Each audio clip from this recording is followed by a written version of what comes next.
बरेच जण म्हणतात की आज देवानं अंघोळ घातली, कृपा करून अंघोळ हा शब्द वापरू नये.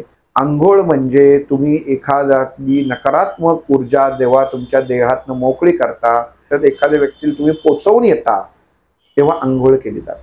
तेव्हा स्नान केलं जात नाही. जी गोष्ट शुद्धीशी निगडीत आहे, शुचिर्भूत आहे, त्याला स्नानच म्हणतात.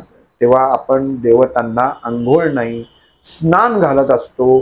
दीपावलीचं, दिवाळीचं अभ्यंग अंघोळ नसते, अभ्यंग स्नान असतं.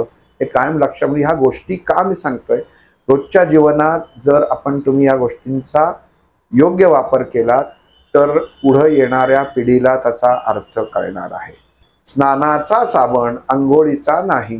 काही ठिकाणी वापरतात अंघोळीपूर्वी करायच्या कृती. त्या तत्वाचा किंवा त्या कृतीचा अभ्यास करायचा की अंघोळ कशाला म्हणतात.